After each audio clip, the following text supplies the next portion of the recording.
Hey y'all, it's Laura and welcome back to another how-to video. So we're starting today talking about how to purge our stash. I know a lot of you have asked for this video and have been really interested in the process.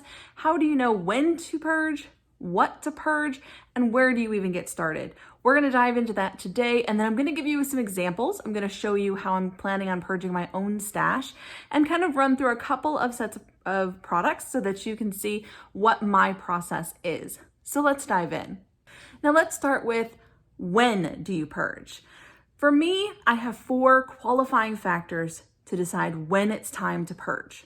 The first one is you've overgrown your space. So your space is limited. We all have a certain amount of space in our homes that we can devote to craft supplies. For some people, that's just a little cart full of supplies. For some people, that's a whole room full of supplies.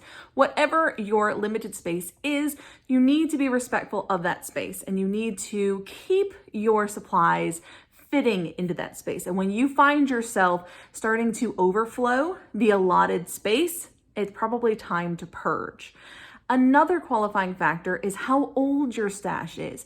If your stash is over 10 years old, it's probably time to purge, especially if you haven't purged before. I think you'll find there's a lot of things in your stash that are no longer interesting to you. They're not your style anymore because styles change quite a bit over time, and 10 years is a long time to hold on to something. If you haven't used it in 10 years time, the likelihood you're going to use it in the future is pretty low. Another factor is when you can't find the things you love. So the products that you get most excited to scrap with are the ones that should be front and center and easy to find. But if you're finding that those items are just buried under so much other stuff that you bought, say on sale or in clearance boxes, etc., and they're not really things that you love, then you're just filling your room with junk, with stuff you don't really need. And that's going to inhibit your ability to be productive in your scrapbooking. The last qualifying factor, and this is one that I know people have the hardest time with, is just acknowledging that your style has changed. It can be easy to look at your stash and go, I've spent so much money on this, I purchased this, I'm wasting my money if I just give it away. And you can't look at things like that. You have outgrown clothing and given away clothing. You have outgrown a certain style of home decor and given away that home decor. You purchased the items and you have enjoyed looking at them in your craft space for any length of time that you've had them, but that doesn't mean you have to hold on to them just because you spent money on them. And if you have trouble just donating things, find someone else who can take them. Someone like Girl Scout troops, or churches, or preschools, or daycare centers. All of these places are usually willing to take old craft supplies and use them for projects with kids. Another idea is to donate them to the library. A lot of libraries right now are doing lending out to people. So things like craft tools, they're lending them out. So just because you have some paper that you want to get rid of, that can fairly easily go to kids' projects. But if you have tools, see if your local library is allowing those sort of lending of craft tools out, because that's a great way to use them up. Now, as for the how to purge your stash, that's a different story. I have a few little tips on that front. The first tip is to decide how many you're going to keep of each item up front and hold yourself accountable. If you have space for 10 6x6 paper pads, then only keep 10 6x6 paper pads. If you have room for 20 packs of ephemera, then only keep 20 packs of ephemera. And be very realistic with what you're going to use, keeping in mind that there will be new collections and new kits and things coming out and that you may want to add to your stash. So what can you realistically use in each year? And keep a little more than that, but don't go too excessively, because otherwise you're just going to perpetuate this overrun stash. Another quick tip is to separate into 3 piles. So you have a love absolute keep pile, you have a like it but you're not sure, so kind of a maybe pile, and then have a pile that can go. And I find it easiest to make that go pile in a large bag or box that you're not constantly staring at, because you will start questioning yourself as to, am I sure I want to get rid of this? And you really need to be definitive about this is going. And so once it's gone, it goes into the black hole of that box or large bag, and you're not constantly sifting through it and second guessing yourself. So move quickly, Put it into the 3 piles and then stick with that decision. You can go back through your maybe pile if it's stuff that you're really not sure about, and then from there make quick decisions, yes or no, yes or no. If you end up with a few more things in the maybe pile, I would say go ahead and keep them, because if you're still holding on to them, you haven't definitively put them in the no pile, then go ahead and hold on to them so long as you have space. The next little tip is to work in small sections. So don't try to take on your whole craft room at once.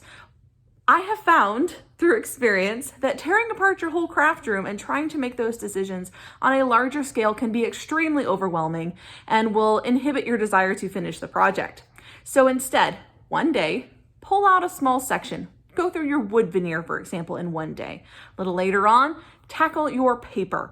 A little later on, maybe collections or kits, and just kind of work section by section instead of trying to take on the entire task in one weekend, because unless you have a very small stash, that can really, really overwhelm you and just stress you out. And that's not really the point here. And the last tip I have is to purge your duplicates first. So if you have 3 of the same 6x6 paper pad, go ahead and decide to get rid of at least 1 of the duplicates before you start attacking the rest of them. Because if nothing else, you already have that paper pad and the duplicate can move on. So don't worry too much about, oh, I have to keep just this collection. I love Pink Fresh, so I'm only keeping Pink Fresh. If that's what you want to do, that's great, but you don't have to do that. It's much easier to let go of duplicates than it is on the original thing that you have. So definitely start there and purge those duplicates first, and then see where you land on how many things you have left to go through. And you may find that that's all you need to do. Now let's hop over to the desk and I will give you some examples of how I purge my stash and show you my process in action. Okay, so I wanted to give you a couple examples of the purging process. Now let's start with my 6x6 paper pads. Now these are paper pads that I do not have a full collection for, or if I do have the collection, then they may be extra paper pads. So they're additional to what I have in collections. Now I keep them in this rather sturdy plastic sort of basket from Hobby Lobby, but as you can see, I'm overflowing my stash here. Got a few that don't quite fit and just kind of pile on top, and that's not really working for my space at the moment. It makes it hard to flip through them. So what I'm going to do is I'm going to take them out of this bin and kind of sort through them. So I'm going to see what I have, what I like, but first let's just get them out of here and immediately pull out our first step, which is doubles or multiples, if you will. And then we'll do a quick sort of yes, no, maybe. So what I definitely want to keep, what I might want to keep, and what can go. Okay, so everything's out of the basket now. I'm going to quickly have a look for multiples. I can already see I've got a few of this one. Here we go. I've got 3 of that one. I think I only have 1 of these ones, pretty sure. So we'll do a quick flip looking for multiples. These are like grab bags from Felicity Jane, so I know they are different. There we go. Let's see. I know I have several sets of L's Studio, because when those go on sale, I just find them super easy to use. That's a different one, right? Yep, those are different. Okay. Memorandum. Ooh, some of these are old. I think I got them from Tuesday morning, though. I don't think they're actually... So we got a double here. Wild Child, Glitter, and Blush. Okay, so we've got a few doubles. So that's where I'm going to start. Now, one of the things I should mention is I don't have a problem with having doubles, but if that's an easy place to start. So I have 2 of each, add 1, pull 1 out. Have 3 of each. So this one I'm going to keep the 2 full ones and pitch the one that's pretty much done. So there we go. That's a good way to start. Now that I've done that, we've pulled out extras. These can go back in if you still have room at the end. If once you've gone through all of your yes, no, maybe piles and your yes pile, so these essentially become the maybe pile. How about that? And so then when you get to the end, you go through the maybe pile again and decide, okay, is this a yes or a no? And make a decision, okay? So I'm gonna keep these. Yes, I love those. It's one of my favorite collections. I do love El Studio. This is wood grain. This one I'm gonna call a maybe just because it's very cream colored. I don't reach for that often. Same with this one. This one, it's pretty usable for boy stuff. This one, I'm gonna say no. This one is a painted one. This is one that you actually, and I actually purchased this, haven't even opened it, but I purchased it for art journaling actually, because you can paint sections of it, and like some of them you can cut out, right, to use in art journals. However, I've had it for quite a while and I haven't touched it, so I'm gonna let it go. This one is from our Memory Keepers. I love the purple, but I don't love the rest of the color scheme very much, so I think I'm gonna put that in maybe. I do like that one. Fun in the Sun has lots of bright colors and some very usable patterns. Again, this is another one of those ones that you can paint, and I haven't touched it. Of course, we're gonna keep the Felicity Jane. Kaisercraft is falling apart. And to be honest, I got this one for free, and I haven't really loved working with it, so I'm gonna let this one go. This one is Garden Party, which I have used before, several times actually, and thought was okay, so put it in the middle. Super cool. I love Pink Fresh Studio. Got another Kaisercraft one. This one is Crafternoon, and I've used it pretty heavily. I actually don't see a ton left in here that I want to use, so I'm gonna have it go. Oops, go. This one is Pebbles Girl Squad, and it does still have some usable things in it. I might just pull a few out to throw into a future kit, but the rest of it can go. This needs to be quick, easy, efficient decision making. So don't dwell on it. Have a look through if you need to see if there are patterns you're actually going to use. See, this one's okay. This one's a bit dark, but it has a few that I like. But just very quickly, flip through, make decisions. You can't spend ages and ages, well, I could use it for this, I could use it for that. Quick decisions. This one is very bright. This is from Catherine Pooler Ink, and it's extremely bright and it's glossy. So this one may be a go. Then we have this one. Again, this does have some, no, it's actually white. I thought it was cream, but it has some white. I think that's pretty usable. This one as well, lots of usable things left. Honeybee, love double-sided paper. This one's a interesting glitter paper pack, which I don't mind. I don't really like the papers at the back, but I do like the glitter. So I may just pull those out and get rid of the rest. And then Mint Blush is similar. It's a specialty embossed paper. And so I'll hold on to it because this I actually do use on occasion. So now we've narrowed ourselves down to a yes pile, a maybe pile, and a no pile. Now, pulling back our little basket, we're gonna add our yes pile to it and see how much room's left. That's just a great place to start on how much of your maybe pile you can keep. I think it's really important to work within the space you've allotted for your items. I'd also like to have a little extra space in here in case I get another one or two. And so I wanna make sure that I do that. Let me have a quick look. Again, just a quick look. Quick decisions. Maybes are now becoming no's. I think I'm gonna keep that one.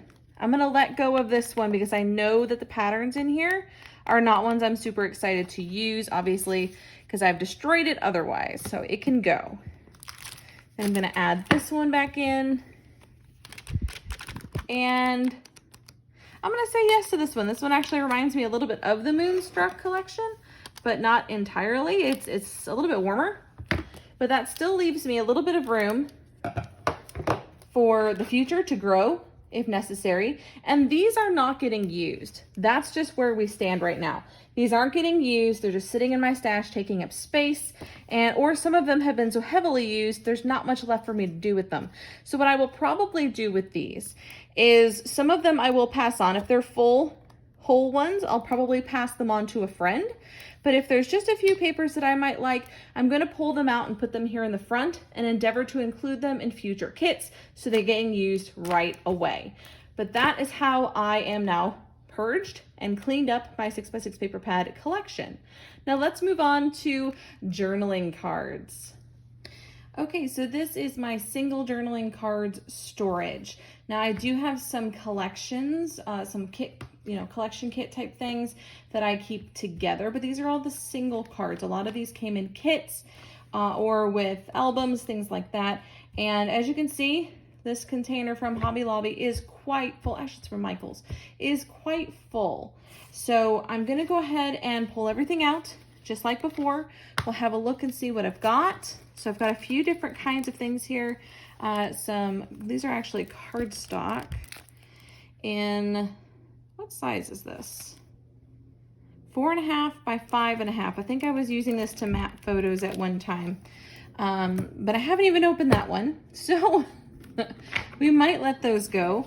We've got some 4x6 cards, so that's pretty much the extent of my 4x6 cards here.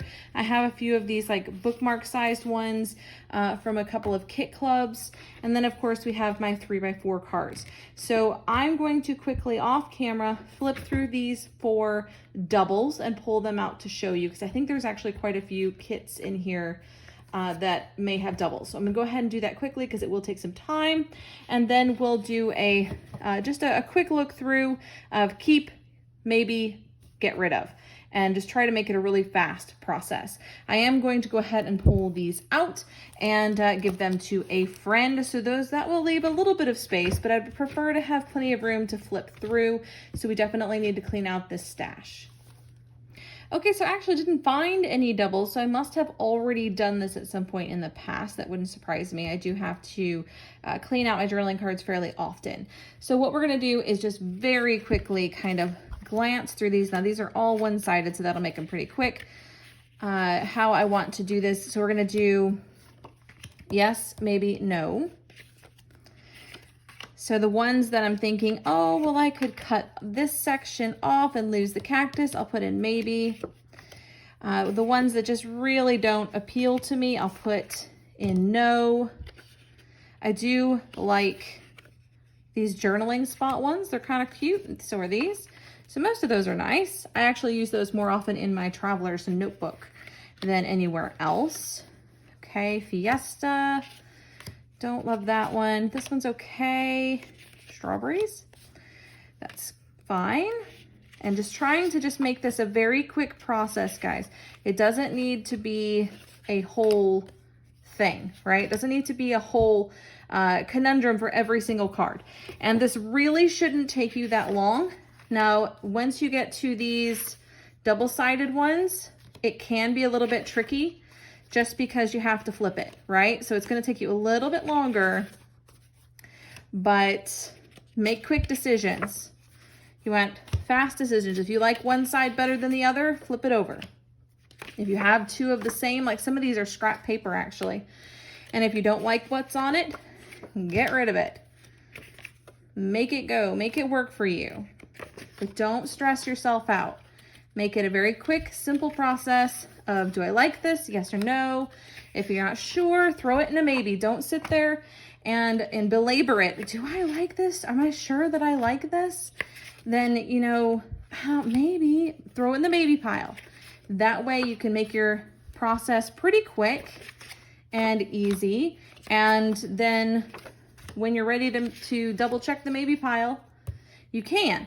However, if you don't have room, by the time you get to the bottom of your cards, let's say your cards perfectly fit into your bucket that you've allotted them to by the end, then that maybe pile becomes a no pile. You want to, the main thing here is to make sure you are working within the restrictions of your stash. And second guessing yourself and holding on to things that you're either not going to use, you don't find terribly interesting. Oh, there was a double, but I actually like both of them, so that's fine. But it's just better to make quick decisions. Would I put this on a layout? Would I put this in a pocket page right now? Yes or no? You know, that's just the best way to go. That was a really thick card. Okay. Things are going to be great. Well, maybe. But that's just what I'm doing. I'm just kind of flipping through and deciding, would I put this on a layout or a spread right now? And if the answer is no, then I'm putting it in no or maybe, depending on whether or not I actually think that I would use it. So make quick decisions. Don't second guess yourself. Just go for it. Okay? So I'm going to work through these quickly and then I'll show you my piles at the end. Okay, so as you can see, I've got my yes, maybe, and no pile. What decides whether or not we keep that maybe pile is whether or not it will fit. That's generally how I handle that. So I'm going to stick my journaling cards back in. We've still got quite a lot of space here and not a lot of maybes. So I'm going to go ahead and add my maybes in, let them stay for a while. In the future, if I decide to go back through and they don't make the second round, then so be it. But this way I have enough space for the cards I really want to use. I have a little bit of flipping space here so I can see what I want and pull them out quite quickly and easily. And I do keep them by size. So the taller ones at the back, 4x6s, and then 3x4s. So I hope that that was helpful, guys. This stack will likely be passed off to a friend who also does Project Life and isn't quite as picky as me. And these will go back in my stash and of course are much more accessible, easier to find, easier to use, easier to get to the ones I really want to use. And this process really is about refining your stash to what you love and getting rid of the things that are just taking up space, that you're not reaching for, and that are just sitting in your stash. This does you no good if you're not going to use it. So better to pass it on to someone else who could use it or recycle it. That's it for this video, guys. I hope this was helpful. Be sure to let me know what you think in the comments below. If you have any questions, feel free to put them below as well. I will do my best to answer them. And I hope this gave you plenty of tips, ideas, and a how to purge your stash. That's it for me this time. Until next time, bye.